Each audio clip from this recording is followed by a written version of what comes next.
This is Middleground with Wale P.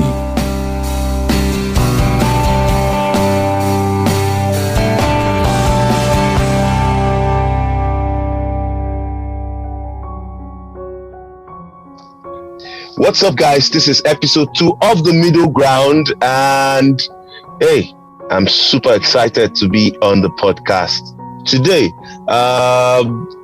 Remember, the first episode was more or less like an intro.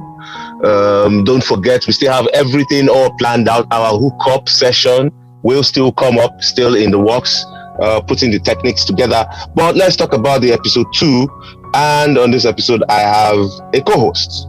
Now, I'll tell you a little bit about my co-host, whether she likes it or not. She's my protege, and I am proud to say that. Don't worry, that's all I'll say. For now, don't worry, you will get to know her because you will be hearing her voice more often than not on this podcast. And some other things that have to do with Royalmind Media. I have the pleasure of introducing Gogo! Hi, Gogo. Yo, I was expecting a lot more. I'd already balanced for my autobiography. No. It's not going to come all at once. You don't want to spoil the soup at this early stage. Don't worry. A lot about you will come out as time goes on. Glad to know that, I have a story to tell. But it's enough about me, yo. What's up? What's going on? How's Abuja? Is it raining? No. What? Abba. Climate change is not that bad this year. It hasn't got it rain heavily here. Wow. Okay. Yeah. Who would ever know? Well, raining in Lagos. Speaking of climate change, could you break that down a little bit? Because I feel like that is just very it's such a big word to understand. When you say climate change, it could be anything. So climate change, to the best of my knowledge, sorry about that. Climate change, to the best of my knowledge, has to do with the irresponsibility of human beings. I would responsibility of human beings. Yes. So, So I would break it down like this. Once upon a time, there was a planet. It was safe, healthy, quite habitable, until when human beings decided that they wanted to, quote unquote, industrialize. And we started burning fuel, and we started releasing what you called biochemicals into the atmosphere, simply because of our need for industrialization. So I would liken the whole issue of climate change, to John Mayer's song that said you cut down trees to build a bus park. Does that even make sense? These are the trees that makes us live in our planet safely and in a very healthy environment. It makes the environment more healthy, but we decide that we want to burn fuel from the end of the First World War.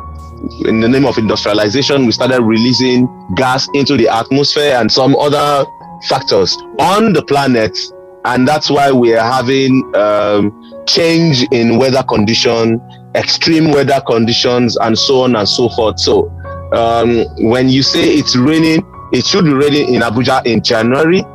If that is true, it means the effect of climate change has really eaten deep, which, if you go down and check, it has not only eaten deep, it has eaten deep in a very scary manner into our planet, and it's making things worse. I'll give you an example.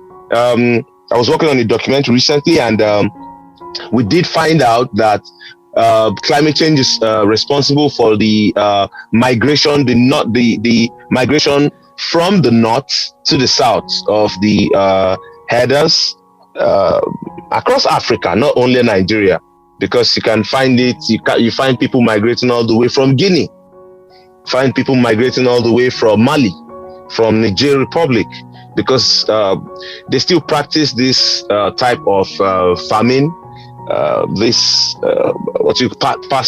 Pasture, what's it called? Pasteurization. Pasteurization. They still practice it. They go from one place to the other with the cattle and their animals looking for food. And one of the biggest reasons why this movement is happening is because of climate change, and it's because the plants that these animals feed on don't get to thrive anymore in the north, primarily because of climate change. I don't know, did I make sense? Okay, right, yeah, I mean, it did make sense, basically. The real issue why we're here, which is the middle ground, that's the podcast, the middle ground. So we have this little community. We have this little community where people drop questions. And by the way, please follow us on all our socials. We're on Facebook, we are on Instagram, and thank God Twitter is back. Thank God. Yo, so every time I think about something, right, I think about the business angle to it. And I'm like, I feel like this whole ban did Twitter a really large favor, especially in Nigeria, because now that Twitter is back, even people who were not on Twitter would actually be on Twitter. Like, they would want to be on Twitter because they want to know what the big deal is, why the government banned it in the first place. They would want to follow the trend, follow the movement. And, it has its good and it has its bad sides. But yeah. Of course. Just like everything. Yeah, I get that. But yeah, yay, Twitter is back. Twitter is back, so you can also follow us on Twitter. And on Twitter, it's Royalmind R. Yes, it is. Gogo, did you hear me? I heard you, Wale. Yeah, it's at. Thanks. It's at Royalmind R. That's the official Twitter handle of the Middleground podcast. Follow us on Twitter, and also please follow us on Instagram. On Instagram, it's at Royalmind R. Then you can also follow us on Facebook. It's Royalmind R. Also, yes, on Facebook. Our website is down. Royalmind.com.ng is down. We are having an upgrade, so you might not be able to get us on the website, but hey, we are working on it. Soon enough, we will be back on the website. But on Instagram, please follow us at Royalmind Media. That's our handle. Instagram handle is Royalmind Media. You see our big fat logo up there. Then you can follow us on Facebook too. Just search Royalmind Media on Facebook, and yeah, we're good to go. So we have this what do I call it? We have a platform. It's like a community. Please, you can join this community. It's on Facebook and on Telegram. It's +234 8139 773322. Please join the community up there. And so we have this from Jane on our platform, and she sent in this very funny request because she needs our help. Give me a moment, please. I'm trying to. Okay, so Jane sent in something and said, how does a lady communicate her feelings to a guy that isn't saying it? Gogo. How does a lady communicate her feelings to a guy who isn't seeing it? Like, who isn't seeing her feelings? Yes, like I'm talking about a lady having growing feelings for a guy, but the guy is just there, going around his life every day. So how best can this lady communicate her feelings to this guy? Truth of the matter is, If you go by my guidelines, I would just say, tell him, but tell him in the best way that you can. And by the way, sorry, Gogo, sorry to cut you. Please, you can also follow Gogo on her socials. Please, Gogo, let them know. No, don't follow me. Don't follow me. Ain't nobody following me. I'm really? Private. Don't follow me. No. All right, so private Gogo says she doesn't want to be followed. So go ahead with your point. Yes. So the point is this, right? I'm not doing this shit for the fame or anything. Everybody can have their fucking lives. I want my fucking life. I'm not a celebrity. I'm just trying to live this life if I can. That's what it is, man. So yeah, the thing is this, right? If you follow my guidelines, I would say she should tell him. And I'm saying this because, for the longest time, it's been believed that men should be the people who should walk up to women. Now, this basically cuts down the chances of women actually going after men that they really want or they really like. So this guy stepped up to you, and the norm culture for the fucking longest time has been that, you have to wait for a man to step up to you. Nah. If you like something, go for it. The worst that can happen is he would say that he is not interested. Right? But the best that can happen is you will come off being friends if you actually see the bigger picture, right? The reason why you want to connect with this person is the two things, right? It's either you're very lustful or you have seen this person's aura, you have met this person and you just like what you see and you watch you. So either way, you're going to get what you want out of it in the long run. I totally believe that if it's lost, step up to this guy in the most mature way that you can think about it. Put yourself in a position where you're not the person who is begging, but you say what you want. You tell him, obviously you don't come off and say, I want to fuck. That's if it's lustful. You come off saying, just step up to him. If you want to do it, hi, would you like to go out to drinks? The way you want to be treated as a woman, do it to a man. That's all. And that's where it comes out from. Okay, so Gogo, you obviously seem like you had this all figured out and hacked. So, have you done it before? And how did it turn out? So, for the longest period, I've been saying, waiting for the man to step up to me, that. And the truth is, of all the men that actually did step up to me, right, I wasn't feeling them as such. It would be like I was settling, right? Apparently dating someone, and I did the stepping up to. It was funny. I mean, we both liked each other first, but I did the stepping up to, and I told him, I told him straight up, we liked each other at first. We'd gone out for a couple of drinks a few times. We have the same mindset when it comes to life. Generally, we share some basic principles.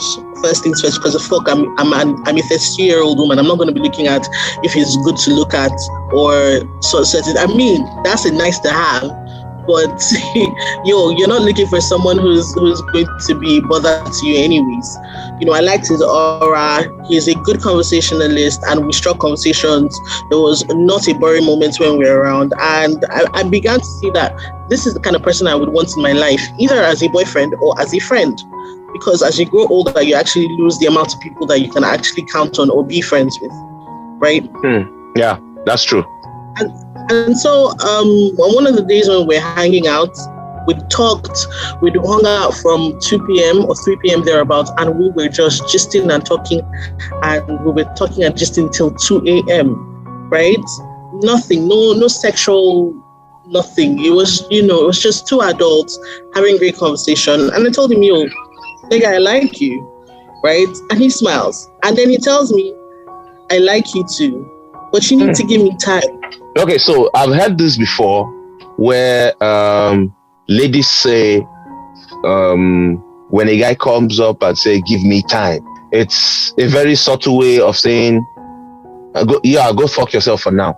No. So again, if you're dealing with a mature-minded human being who is not trying to play games, it's different. Like I said, okay, so for the people, and you will continue with this, but for the people that are listening to this, what are those qualities that makes you say, okay, fine, this guy is a matured person that you can have a matured conversation with from 2 p.m. till time immemorial? Now the thing is, it's different for different people. I'm a big fan of conversations. That's why it means a lot to me. Some people might just be someone who, likes going out, who likes fine dining. Just find a common ground. Like, find a middle ground, more or less, like something you both like and enjoy it. Okay, so that's a different conversation. That on its own just cuts it for you as far as maturity is concerned. As long as you can find the common ground. Yeah, everything is a compromise. Okay, so as long as there is a common ground, it means the guy is matured. No, Wale, no, it's not set in stone as such. It's not a simple cut cloth. No, it's not set in stone as such. I mean, there are different things, there are different angles to it. This is just by my playbook. It's different for different people, for everybody. But is it adoptable? Is your playbook is it adoptable by everybody? Very, very much so. Okay, so that okay, so now let's go further into the conversation of matured conversation. Now, for me, I will tell you about me. I could have sexual conversations without having sexual feelings. That's me. Now, I don't know if that's an every man thing. Oh, okay. But sorry? No, I don't agree. I do not agree, Gogo. Not every man can. Let me rephrase. Okay. That's an everybody thing. Everybody gets honey at some point. Sometimes you channel that. So it doesn't mean that you're going to have sex with the person. But you just channel that. It's just what it is, life. Okay. How is that for real? Yeah, anybody gets honey sometimes. Okay, well, I think it depends on what is. You know what the problem is, and we're beginning to come out of that problem. A lot of people over time have seen women as ornaments without human feelings. So you expect that, these things that you feel like being honey, wanting to fuck, wanting to make love, wanting to make money, being ambitious is just for men subconsciously. Subconsciously, that's the subconscious. But the truth of the matter is women are human beings too. We're not robots. That's just the difference. Okay, so now I know it's different depending on the gender, but what do you say to a man that genuinely sees a woman and the first thing that comes to his mind is, I don't have enough money to take care of this girl? Do you know why? Do you know why that comes to the mind of the man? Why? Because a man's pocket is important to him as a woman's beauty is important to her. That's deep. Yeah. So to be very honest, I never understood that until now. And Yes. So now for a woman, money and okay, let me change that. For a jobless woman, money is, and I'm sorry, I don't mean it in that way. That's just the only way, the word I can use to explain those kind of women. Mm-hmm. For a woman that doesn't have a job or still working on her career, or whether she hasn't even still found her way in life, for that kind of woman that wants to look good and finds a guy, whoever that guy is. Let me help you. Okay. Let me help you, Wale. Right? For everybody, man or woman alike, extra money can never be said no to. But what if you don't have? And that is the only criteria that the woman can consider before hanging with you. In whatever capacity, maybe friend, boyfriend, fiance, or whatever. What if it's a factor? And this is what I'll tell you. There are too many fishes in the ocean. too many things. As in, if she doesn't want you, move on to the next one. Well, okay, so now the thing, no, it's not that simple. It's not that simple. So now this is the thing, right? Make sure that you are, because usually when people fall in love, quote and unquote, right, they lose their senses. True. They don't think right. Mm-hmm. You understand? They don't put themselves first. That's true. Right? Yeah. So now in this situation, right, as a man who actually doesn't have money, but you're thinking that the person you want to date is only materialistic and money oriented. Middle ground.